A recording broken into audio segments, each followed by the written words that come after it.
ابو موسیٰ رضی اللہ عنہ روایت کرتے ہیں نبی کریم صلی اللہ علیہ وسلم نے فرمایا اس شخص کی مثال جو اپنے رب کو یاد کرتا ہے اور جو اپنے رب کو یاد نہیں کرتا زندہ اور مردہ جیسے ہے. تو ذکر کو زندگی سے تشبیہ دی گئی ہے، یعنی جس طرح انسان زندگی کے ساتھ خوبصورت ہوتا ہے، یعنی اس کا ظاہر خوبصورت ہوتا ہے جب زندہ ہوتا ہے، جب مر جاتا ہے تو آپ دیکھیں میت کیسی لگتی ہے، تو اسی طرح ذکر کے ساتھ انسان کا باطن روشن ہوتا ہے اور خوبصورت ہوتا ہے. ذکر جو ہے یعنی اللہ کی یاد جو ہے اس کی کئی اقسام ہیں، قرآن، نماز، تسبیحات، علم کا سیکھنا سکھانا، یہ اس وقت ہم ذکر کی مجلس میں ہیں. پھر اسی طرح دوسروں کو امر بالمعروف کرنا، نہی عن المنکر کرنا. تو یہ جو ذکر ہے اس کی کسی بھی شکل میں یہ اللہ تعالیٰ کے نزدیک ہر چیز سے بہتر عمل ہے. نبی صلی اللہ علیہ وسلم نے فرمایا کیا میں تمہیں تمہارا بہترین عمل نہ بتاؤں جو تمہارے مالک کے نزدیک اچھا اور پاکیزہ ہے اور تمہارے درجات میں سب سے بلند ہے اور سونا چاندی کے خرچ کرنے سے بہتر ہے اور اللہ کی راہ میں جہاد کرتے ہوئے تمہارے کفار کی گردنیں مارنے اور ان کے تمہاری گردنیں مارنے سے بھی افضل ہے. صحابہ نے عرض کیا کیوں نہیں؟ آپ نے فرمایا اللہ تعالیٰ کا ذکر، چاہے آپ نماز میں کر رہے ہیں، نوافل میں کر رہے ہیں، تلاوت قرآن کے ذریعے کر رہے ہیں، تعلیم قرآن کے ذریعے کر رہے ہیں، تسبیحات کے ذریعے کر رہے ہیں، درود شریف پڑھ رہے ہیں، کسی بھی طرح کھڑے بیٹھے لیٹے چلتے پھرتے، فارمل وے میں، انفارمل وے میں، اونچے یعنی جہرن اور سرن، جس شکل میں بھی آپ اللہ کو یاد کرتے ہیں تو اس کی اتنی زیادہ فضیلت ہے، بہت افضل عمل ہے. اور اس کے برعکس کیا ہوتا ہے؟ اللہ تعالیٰ سے غافل ہو جانا، بھول جانا، اور وہ عموماً کب ہوتا ہے؟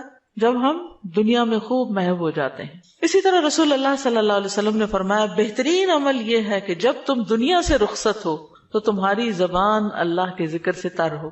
اور یہ اسی وقت ہو سکتا ہے جب ہمیں ہر حالت میں ذکر کرنے کی عادت ہو. یعنی ذکر جو ہی چھوٹے تو ہمیں کبھی سی محسوس ہونے لگے کہ کچھ رہ گیا ہے، کچھ چھٹ گیا میرے ہاتھ سے، کچھ نکل گیا ہے، کچھ کمی سی ہے، وہ خلا، وہ خالی پن فوراً محسوس کر لیں. ہم ذکر کرنے والے سب سے آگے آگے ہوں گے. رسول اللہ صلی اللہ علیہ وسلم نے فرمایا مفردون سبقت لے گئے. صحابہ نے پوچھا اللہ کے رسول مفردون کون ہے؟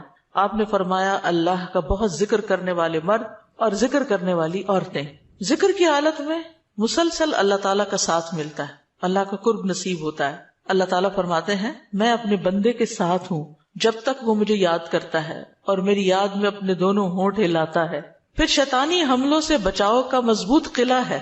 یحییٰ علیہ السلام نے بنی اسرائیل کو خطاب کیا اور اس میں ایک بات یہ کہی کہ بندہ جب تک اللہ کے ذکر میں مصروف رہتا ہے تو شیطان کے حملوں سے محفوظ ایک مضبوط قلعے میں ہوتا ہے، یعنی دشمن سے بچا ہوا ہوتا ہے. پھر جنت کے باغیچے ہیں ذکر کی مجلسیں، جیسے یہ مجلس ہے.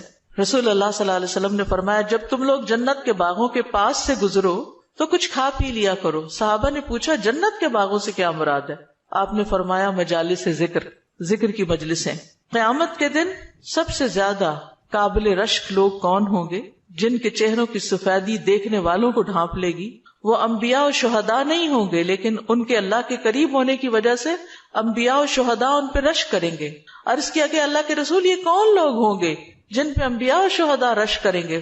فرمایا یہ مختلف قبیلوں کا مجموعہ ہے، مختلف قبیلوں مختلف بیک گراؤنڈ سے آئے ہوئے لوگ ہیں جو اللہ کے ذکر پہ جمع ہوتے ہیں اور عمدہ کلام کو اس طرح چن چن کر لیتے ہیں جیسے کھجور کھانے والا عمدہ کھجوریں چن چن کے لیتا ہے. تو مجھے اس حدیث کو پڑھتے ہوئے آپ لوگوں کا خیال آتا ہے کہ علم کی مجلس میں سے جو اہم نکتے ہیں وہ آپ اپنے پاس محفوظ کرتے جاتے ہیں. کچھ باتیں دل میں یاد ہیں اور کچھ قلم سے یعنی نوٹ بک میں نوٹ کرتے جا رہے ہیں. تو ایسی مجلسیں جو ہیں وہ انسان کے لیے بہت بڑی نعمت ہے.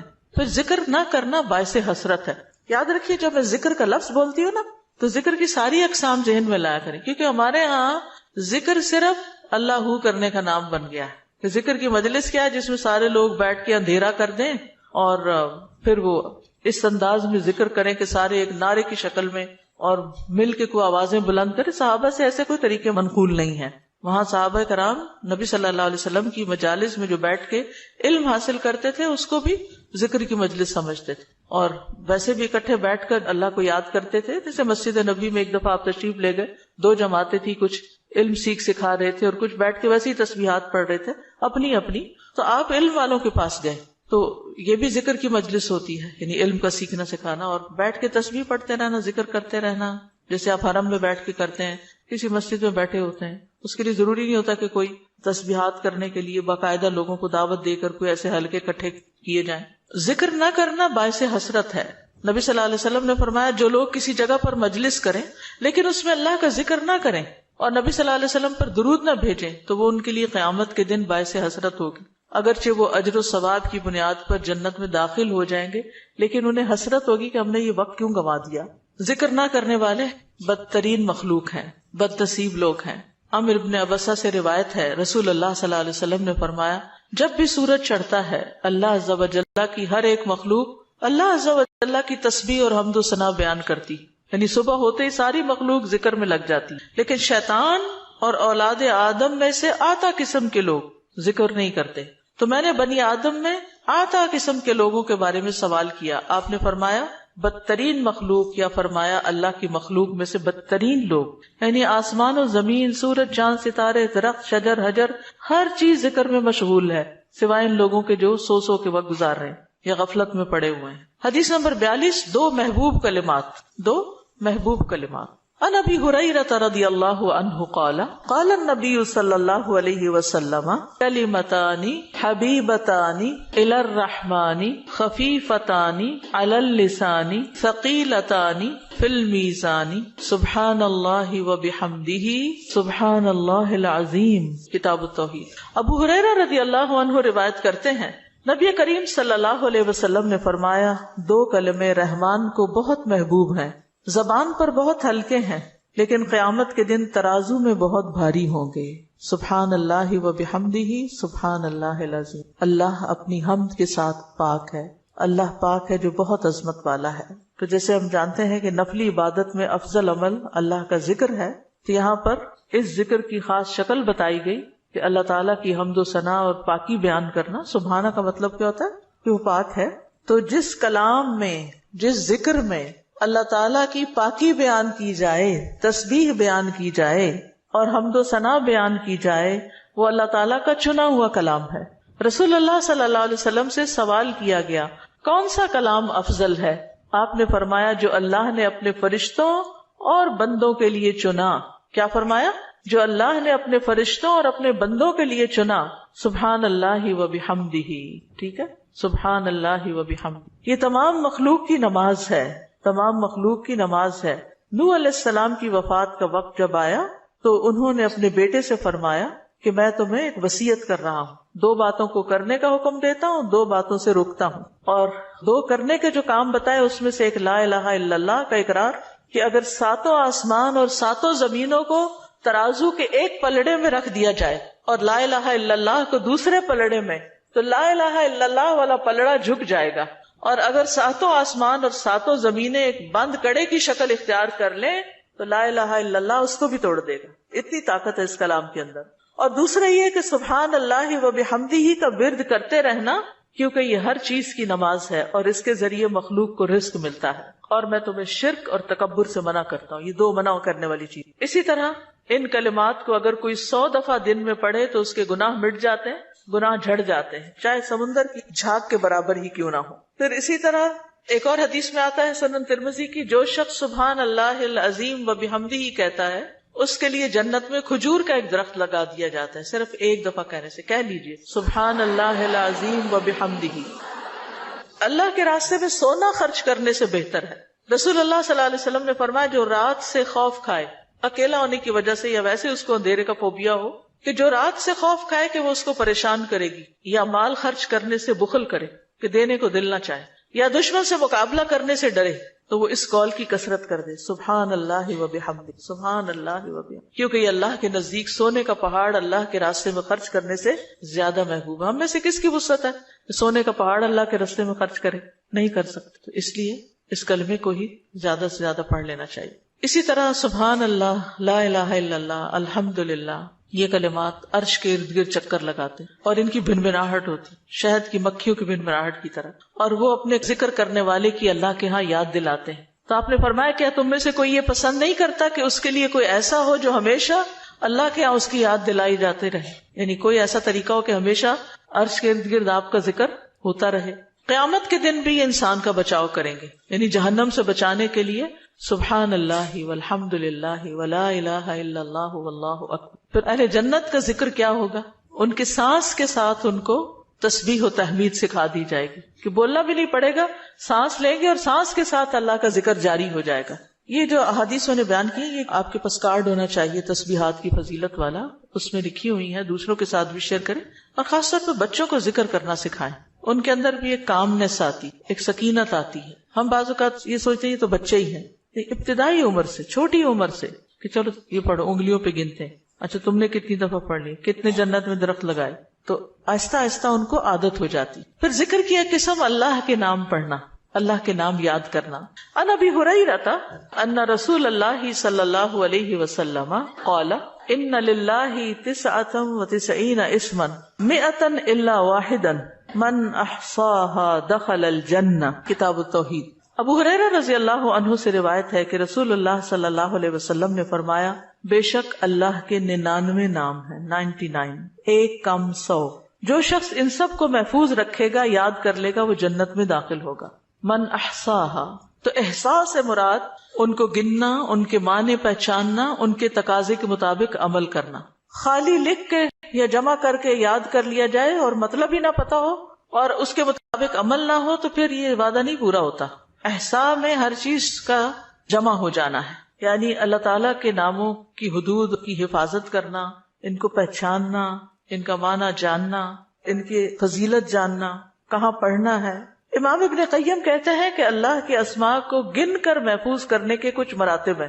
بندہ جب ان ناموں کو یاد کر لیتا ہے تو وہ جنت میں داخل ہو جاتا ہے، اور یہی اس کی سعادت اور نجات اور فلاح کا مرکز ہے. وہ کہتے ہیں پہلا مرتبہ ان کے الفاظ کو گننا اور شمار کرنا، دوسرا مرتبہ ان کے معنی اور مدلول کو سمجھنا، تیسرا مرتبہ ان کے ساتھ دعا مانگنا. قرآن میں آتا نا وَلِلَّهِ الْأَسْمَاءُ الْحُسْنَى فَادْعُوهُ بِهَا، اور اللہ ہی کے لیے ہیں اچھے اچھے نام، بس تم اس کو ان کے ساتھ پکارو، اللہ کے نام لے کے. جیسے یا حی یا قیوم، یا اللہ، یا رب، یا رحمان، یا رحیم، یا کریم، یا ذی الجلال والاکرام، اور باقی بھی اسی طرح. پھر ہے دعا مانگنے کے 2 مرتبے ہیں. نمبر 1 دعا العبادہ، یعنی اللہ کی تعریف ان ناموں کے ساتھ کرنا. ہمارا رب رحیم ہے، کریم ہے، تو یہ تعریف عبادت کی دعا ہوتی ہے، دعا العبادہ کہتے ہیں اس کو. اور دوسرا ہے دعا المسئلہ، طلب اور مانگنے کی دعا، کہ ان ناموں کے ساتھ پکار کے اللہ کو پھر سوال کرنا. اور اسماء حسنہ کے ساتھ یہ نہیں کہ اپنی طرف سے اللہ تعالیٰ کا کوئی نام بنا کے اور پھر اس سے دعا کرنا، یا موجود، یا ذات، یا شیء، اس طرح کی باتیں نہیں، بلکہ اللہ کے جو پراپر نام قرآن و سنت سے ثابت ہیں ان کے ساتھ دعا مانگنا. تو یاد رکھیے کہ اللہ کی پہچان یہ علم کا پہلا مرتبہ ہے. سب سے پہلے جس کو جاننا چاہیے، جس کے بارے میں ہمیں معلوم ہونا چاہیے کہ وہ کون ہے، وہ اللہ رب العزت. فَاعْلَمْ أَنَّهُ لَا إِلَهَ إِلَّا هُوَ، جان لو کہ اللہ کے سوا کوئی الہ نہیں. یہ علم ہر ایک پر فرض ہے کہ ہمارا خالق کون ہے، ہمارا مالک کون ہے، ہمارا رازق کون ہے، ہمارا معبود کون ہے، ہماری مشکل کشا کون ہے، ہمارا حاجت روا کون ہے، اور جو بھی اللہ تعالیٰ کے باقی نام ہے، پہچان. یہ علم تمام علوم سے افضل ہے، کیونکہ جب ایک انسان، کوئی بچہ، بوڑھا، جوان اللہ تعالیٰ کو جان لیتا ہے نا، تب ہی اس کی زندگی درست ہوتی، تب ہی اس کو واقعی ہدایت ملتی، تبھی وہ اللہ کے لیے سب کچھ کرتا ہے، تبھی اس کے اندر تقویٰ پیدا ہوتا ہے، تبھی وہ حلال حرام کی تمیز کرتا ہے. کیونکہ یہ سب کچھ کرنا اس کے لیے اللہ نے اپنی عبادت کے لیے پیدا کیا، اور اگر ہم اللہ ہی کو نہیں پہچانتے تو عبادت کس کی کر رہے ہیں؟ تو پہلا کام اللہ کی پہچان ہے، اللہ کی معرفت، خود بھی اور اپنی آل اولاد کو بھی اور اپنے آس پاس کے لوگوں. اور اللہ کی پہچان کے لیے اللہ کے ناموں کا علم حاصل کرنا ضروری. پھر اس سے ایمان میں بھی اضافہ ہوتا ہے. جتنا جتنا آپ اللہ کو زیادہ جانتے چلے جاتے ہیں اتنا اتنا آپ کا ایمان بڑھتا ہے. اسی لیے اس کو اشرف العلوم کہا گیا ہے کہ تمام علوم کا سردار ہے یہ. پھر اسی طرح اللہ تعالیٰ کے ناموں کو پڑھنے، یاد کرنے، جاننے، سمجھنے کے بارے میں کچھ اصول و قواعد ہیں. اس میں پہلی بات یہ کہ اللہ کے تمام نام توقیفی ہیں، اس میں عقل کی کوئی گنجائش نہیں، یعنی بذریعہ وحی معلوم ہوئے. ہم اپنے پسند سے اللہ کا کوئی نام نہیں رکھ سکتے. یعنی آپ یہ نہیں کہہ سکتے کہ مجھے اللہ سے بڑی محبت ہے تو میرا دل چاہتا ہے میں اللہ تعالیٰ کا یہ نام رکھ دوں، خود سے کیوں رکھ دوں، یہ نہیں کر سکتے آپ، ٹھیک ہے؟ کسی انسان کو، کسی بشر کو، کسی جن کو، کسی فرشتے کو یہ اختیار نہیں کہ وہ اپنی مرضی پسند سے اللہ کا کوئی نام رکھ دے اور اس سے اس کو پکارنا شروع کر دے، اور اس کی لاجک صرف یہ دے کہ یہ تو محبت کی بات ہے اور میں محبت سے یوں پکارتی ہوں اللہ کو. نہیں، اس کی اجازت نہیں، کیونکہ جتنا اللہ تعالیٰ خود اپنے آپ کو جانتا ہے ہم نہیں جانتے، اور جتنا اس نے چاہا ہمیں اپنے بارے میں علم دیا، اور وہ علم بھی نبی صلی اللہ علیہ وسلم کے ذریعے ہم تک پہنچا ہے، تو اس کو حاصل کرنے کی کوشش کریں. پھر اسی طرح دوسری بات یہ کہ اس بارے میں کتاب و سنت سے آگے نہ بڑھیں، عقل، رائے، خواہش.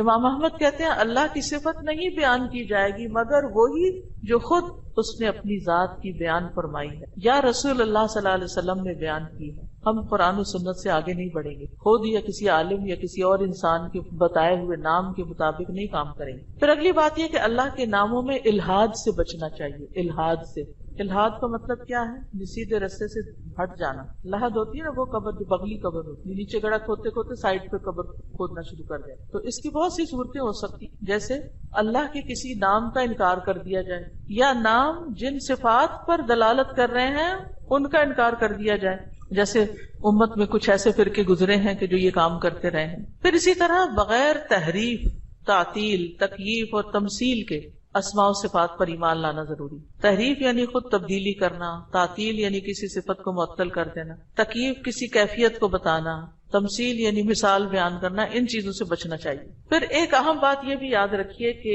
99 تو ہمیں بتایا گیا کہ اتنے تو کم از کم یاد کر لو، لیکن یہ یاد رکھیے اللہ کے صرف 99 نیمز نہیں ہیں، وہ اس سے زیادہ ہیں. اس لیے بعض کتابوں میں آپ کو زیادہ بھی ملیں گے، لیکن یہاں مراد کیا ہے کہ یعنی اتنے تو زبانی یاد کر سکتا ہے انسان، یا آسانی سے ہر ایک کو معلوم ہو ہی سکتے ہیں. کیونکہ حدیث میں آتا ہے اسألک بکل اسم هو لک سمیت به نفسک وانزلته فی کتابک او علمتہ احدا من خلقک او استأثرت به فی علم الغیب عندک.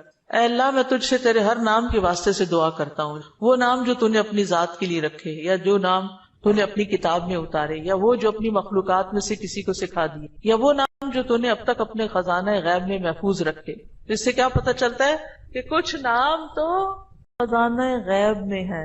اور جیسے حدیث شفاعت میں آتا ہے نا کہ نبی صلی اللہ علیہ وسلم کو اللہ تعالیٰ قیامت کے دن اپنی حمد و ثنا بیان کرنے کی تعریف کرنے کے لیے وہ کچھ سکھائیں گے جو اس سے پہلے نہیں سکھائی ہوگی وہ تعریف. تو اس کے ذریعے نبی صلی اللہ علیہ وسلم اللہ کی تعریف بیان کریں گے. یعنی وہ علم ابھی تک نبی صلی اللہ علیہ وسلم کے پاس بھی نہیں، وہ قیامت کے دن دیا جائے گا، جس کی بنا پر آپ اللہ تعالیٰ کی تعریف کریں گے، پھر دعا کریں گے، اور پھر آپ کو شفاعت کا اذن دیا جائے گا جو شفاعت کبریٰ کی حدیث آتی ہے.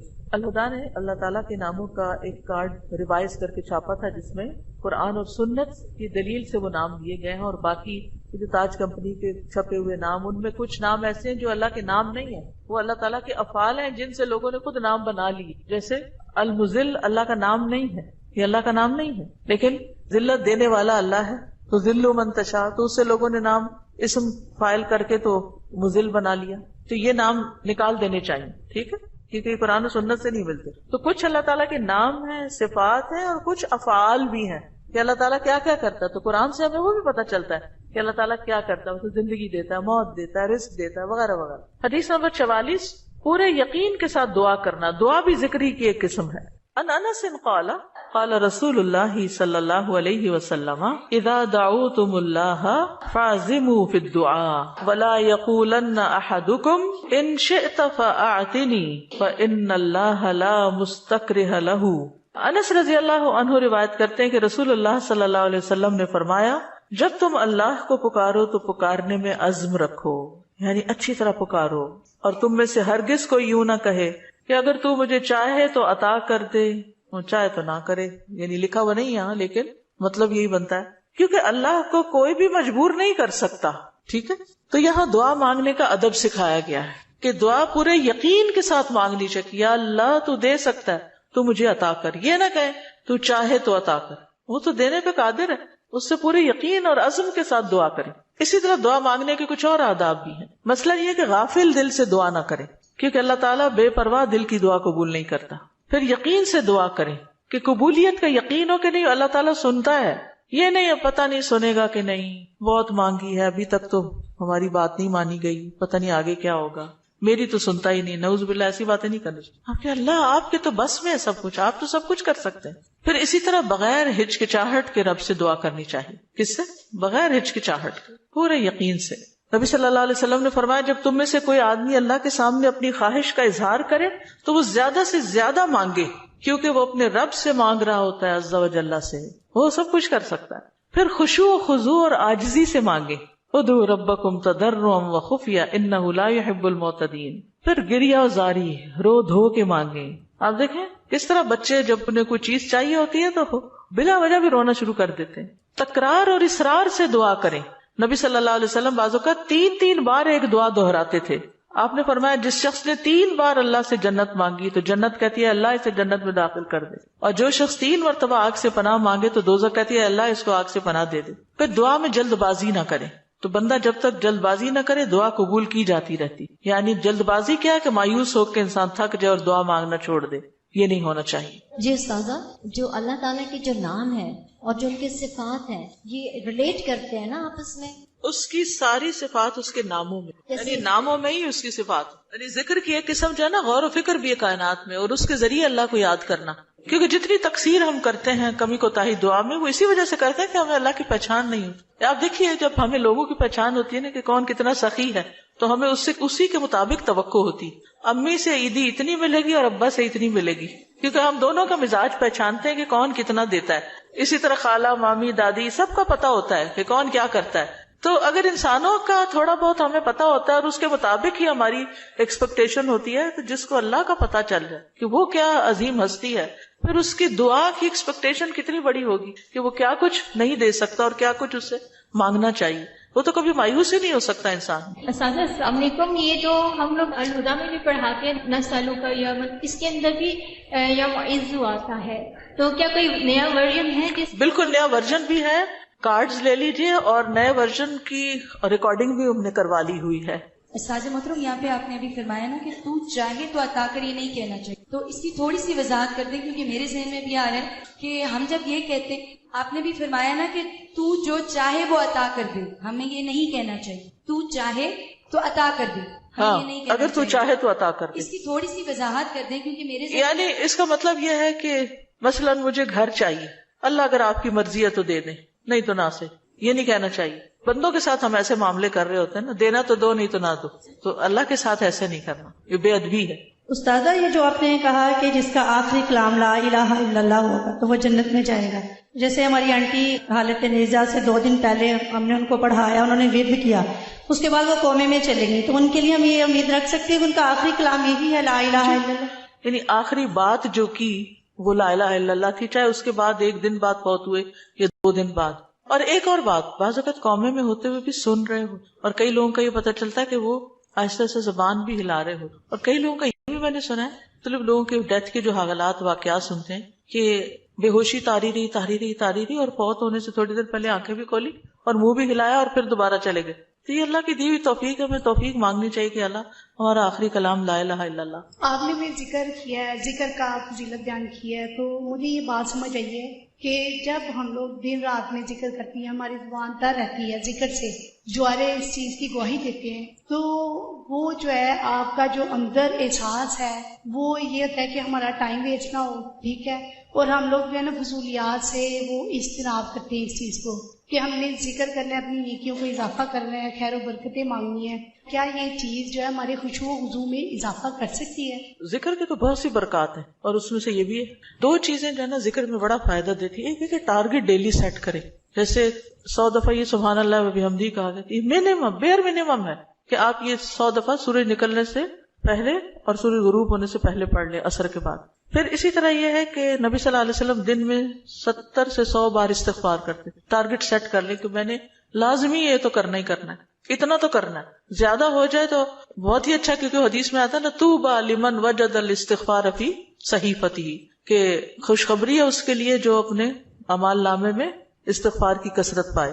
پھر آپ دیکھیے درود شریف ہے، اگر کوئی اپنی ساری دعا کو درود شریف ہی بنا لے تو اس کے لیے ہر چیز کافی ہو جاتی. کم از کم 1 تسبیح درود شریف کی، اور اگر وہ نہیں نصیب تو صبح 10 دفعہ، شام 10 دفعہ، دن کا آغاز اختتام تو لازمی درود شریف کے ساتھ ہو. پھر اسی طرح لا حول ولا قوت الا باللہ ہے، جنت کے خزانوں میں سے. اگر ہمیں دنیا کا کوئی خزانہ بتایا جائے تو ہم لوٹنے چلے جائیں اس کو. ٹھیک ہے, جنت کا خزانہ ہے وہ اکٹھا کرنے کے لیے. اس کی تسبیح کر لیں, لا الہ الا انت سبحانک انی کنت من الظالمین, کم از کم 100 دفعہ پڑھ لیں. 100 دفعہ نہیں, 10 دفعہ ہی رکھ لیں, لیکن ڈیلی پڑھیں. پھر اسی طرح سبحان اللہ والحمد للہ ولا الہ الا اللہ واللہ اکبر. اس کی بے پناہ فضیلت اور اس کی بے شمار فضائل ہیں اگر اس کی ایک تسبیح آپ کر سکیں. اب یہ ہے کہ اتنا کچھ اوور ویلمنگ ہو جاتا ہے, یہ بھی کر لو, یہ بھی کر لو, یہ بھی کر لو. کچھ چیزیں صبح کے وقت کے لیے رکھ لیں, کوئی دوپہر کے لیے رکھ لیں, کوئی شام کے لیے رکھ لیں, کوئی کہیں اگر آپ آتے جاتے ہیں اس کے لیے رکھ لیں, کوئی کسی کام کے ساتھ باندھ لیں. اگر آپ نے ٹارگٹ سیٹ کر لیا نا کہ یہ تو کرنا ہی کرنا ہے تو انشاءاللہ کر بھی لے گی. اگر کسی وجہ سے کوئی آگے پیچھے ہو بھی گیا تو رات کو سونے سے پہلے کر لیں. اگر ایک دن کچھ کمی بیشی ہوگی اگلے دن پورا کر. اپنے اوپر پابندی آپ نے خود لگانی, یہ تو میں نے کرنا ہے. ٹھیک ہے. دوسری چیز یہ ہے کہ اگر نہ کریں تو پھر اس پر اپنے آپ کو پنش بھی کریں, اس کے عوض کچھ صدقہ کریں, کیونکہ اپنی عادتوں کی اصلاح خود ہی کرنی. روزہ رکھیں, یعنی کمپنسیٹ کریں اپنے آپ کو, کیونکہ انسان کے جسم کے ہر جوڑ پہ روز صدقہ واجب ہوتا ہے. تو یہ تسبیحات جو ہیں وہ جوڑوں کا صدقہ بھی ہیں. ٹھیک ہے. تو اوقات مقرر کریں, اپنے لیے خود مقرر کریں, خاص طور پر جو مسنون تعداد آئی ہے اس کی پابندی کریں. اور باقی یہ تو ویسے کی تسبیحات ہیں نا, لیکن جو صبح شام کے اذکار ہیں ان کی پابندی کریں. رات کو سوتے وقت کے اذکار کی پابندی, گھر سے نکلتے آتے جاتے اٹھتے بیٹھتے سارے دن کے جو مسنون اذکار ہیں. دعا کیجئے, کتاب کس کس کے پاس ہے؟ الحمدللہ سب کے پاس ہے. اس میں زندگی کے مختلف مواقع پر جو دعائیں کی جاتی, دعا جو وہ بذات خود ایک ذکر کی قسم. ٹھیک. فَإِذَا قَالَ سُبْحَانَكَ اللَّهُمَّ وَبِحَمْدِكَ وَأَثْنَى عَلَى اللَّهِ تَعَالَى بِمَا هُوَ أَهْلُهُ فقد خرج عن الغفلة التي هي حجاب أيضا بينه وبين الله تعالى وأتى بالتحية والثناء الذي يخاطب به الملك عند الدخول عليه تعظيما له وتمجيدا ومقدمة بين يدي حاجته فكان في هذا الثناء من أدب العبودية وتعظیم المعبود ما يستجلب به اقبالہ علیہ ورضاہ عنہ واسعافہ بحوائجہ. دعائے استفتاح. پھر جب وہ سبحانک اللہم و بحمدک یعنی پاک ہے تو اے اللہ اور سب تعریف تیرے ہی لیے ہے کہتا ہے اور اللہ تعالیٰ کی ثنا بیان کرتا ہے جو اس کی شان کے لائق ہے, تو وہ اس غفلت سے بھی باہر نکل آتا ہے جو اس کے اور اللہ تعالیٰ کے درمیان رکاوٹ تھی. وہ اس کی تعظیم اور بزرگی بیان کرنے کے لیے اپنی ضرورت سے پہلے بطور تمہید ایسا تحیہ اور تعریف بجا لائے گا جس طرح بادشاہ کے پاس داخل ہوتے وقت مخاطب کیا جاتا ہے. چنانچہ یہ تعریف بجا لانا عبودیت کے آداب میں سے ہے اور معبود کی تعظیم ہے جس کے ذریعے وہ معبود کو اپنی طرف متوجہ کر لے گا اور اس کی رضا پا لے گا اور اپنی حاجات میں اس کی مدد حاصل کر لے گا. تو یہاں یہ بتاتے ہیں کہ دعا استفتاح پڑھنے کا مقصد کیا ہے, کیوں پڑھی جاتی, اس کا کیا فائدہ ہے, اس سے کیا حاصل ہوتا ہے, اس کا کیا نتیجہ نکلتا ہے. یعنی نماز کا کوئی بھی سٹیپ جو ہے وہ بے مقصد نہیں ہے, بے معنی نہیں ہے. ایسے ہی کچھ چیزوں کو اکٹھا کر کے نماز نہیں بنا دی گئی, بلکہ اس کے پیچھے ایک حکمت ہے.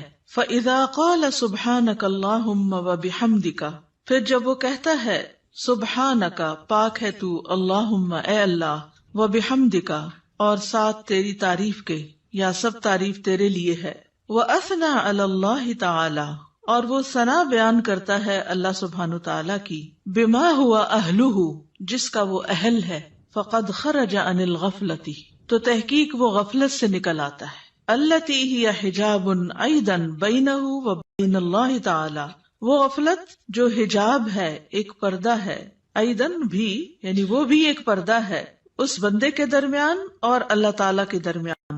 یعنی تعریف شروع کرتے ہی انسان غفلت سے باہر آ جاتا ہے. وَأَتَى بِالتَّحِيَّةِ وَالثَّنَاءِ اور وہ پیش کرتا ہے تحیہ سلام اور ثنا تعریف, الذی وہ جو یخاطب بہ الملک جس سے بادشاہ کو خطاب کیا جاتا ہے. یعنی کسی دنیاوی بادشاہ کے پاس بھی انسان جب حاضر ہوتا ہے اس کے دربار میں تو سب سے پہلے اس کی تعریف کرتا ہے.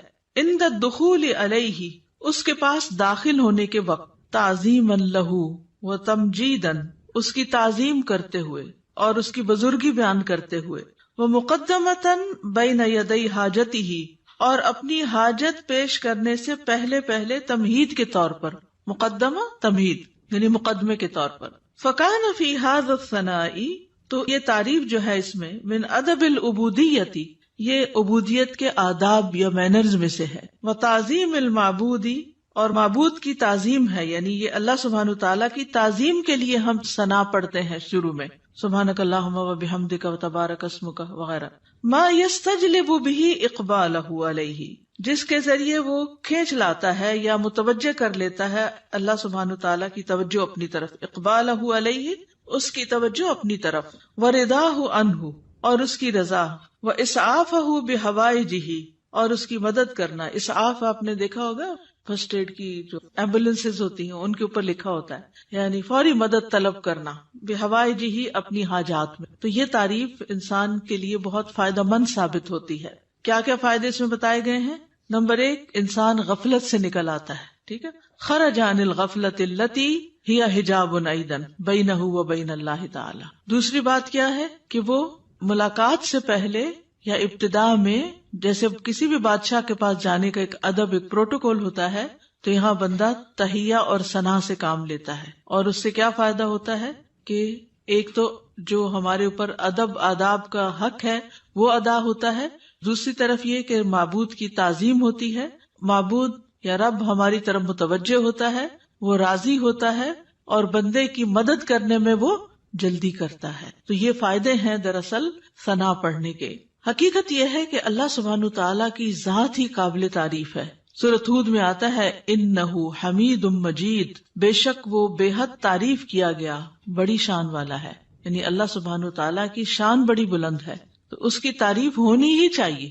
دنیا میں آپ دیکھیں کہ کسی انسان نے اگر کوئی اچیومنٹ کی ہو، کوئی بڑا کام کیا ہو، تو دور بیٹھے بھی لوگ، نہ جاننے والے بھی اس کی تعریف کرتے رہتے ہیں کہ بڑا کمال کیا اس نے، فلاں چیز ایجاد کر دی ہے، فلاں چیز بنا دی ہے، فلاں کام کیا. تو اس بندے کو نہیں پتا ہوتا کہ کون کون اس کی تعریفیں کر رہا ہے، لیکن جب اس کی ذات سے کسی کو فائدہ پہنچتا ہے تو جس کو فائدہ پہنچتا ہے وہ خود ہی تعریف کے لیے آگے آ جاتا ہے. تب آپ دیکھیے کہ اللہ سبحانہ تعالیٰ کی ذات سے ہمیں کتنا فائدہ پہنچ رہا ہے اور کیا کیا کمالات ہیں. یعنی کسی کی بھی تعریف کرنے کی 2 بڑی وجوہات ہوتی، ایک اس کے کمالات اور دوسرا اس کی ذات سے فائدہ کتنا پہنچ. تو یہ دونوں چیزیں کامل درجے میں اللہ تعالیٰ کے اندر موجود ہیں. ہمارے پاس جو بھی کوئی نعمت ہے وہ اللہ ہی کی طرف سے ہے، اور ہر چیز میں اس کا کمال ہے، تخلیق میں اور رزق پہنچانے میں، اور جتنے بھی اس کے نام ہیں کامل صفات اور اسماء ہیں. تو اس لیے اس کی تعریف تو ہونی ہی چاہیے. تو نماز کے بالکل آغاز میں یہی سب سے مناسب جگہ ہے کہ جہاں تعریف ہو، اس کی حمد و ثنا ہو، کیونکہ وہ اس لائق ہے کہ اس کی حمد و ثنا کی جائے. یعنی آپ دیکھیے کہ جب کوئی حمد و ثنا کے لائق ہوتا ہے تو اس کی اگر کوئی تعریف نہیں بھی کرے تو اس کو تو کوئی نقصان نہیں، کیونکہ وہ تو ہے ہی قابل تعریف. نقصان کس کا ہوتا ہے کہ جو دیکھ رہا ہے، جو فائدہ اٹھا رہا ہے، وہ چپ بیٹھا ہے، وہ کوئی تعریف نہیں کر رہا. اور یہ تعریف جو ہے یہ دراصل شکر ادا کرنے کا ایک طریقہ ہوتا ہے، اور اللہ کا وعدہ ہے کہ اگر تم شکر ادا کرو گے تو میں تمہیں اور زیادہ دوں گا.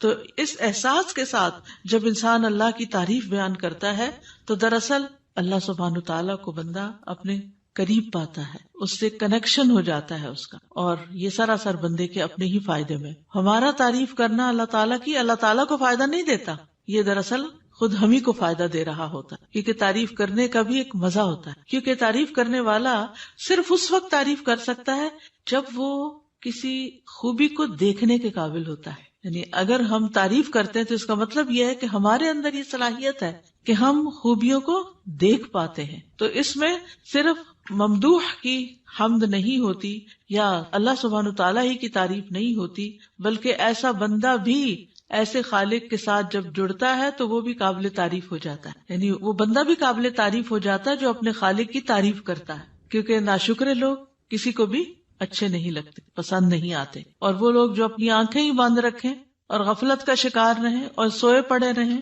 اور اللہ کی نعمتوں کو دیکھ ہی نہ سکیں یا اس سے ناراض رہیں، ایسے لوگ دراصل اپنا ہی نقصان کرتے ہیں. ایک حدیث سے ہمیں پتہ چلتا ہے کہ بندے اگر اللہ تعالیٰ کو دیکھ لیں تو اور بھی زیادہ اس کی تعریف کریں. ابھی تو بن دیکھے کرتے ہیں نا، اس کی نشانیاں دیکھ دیکھ کے،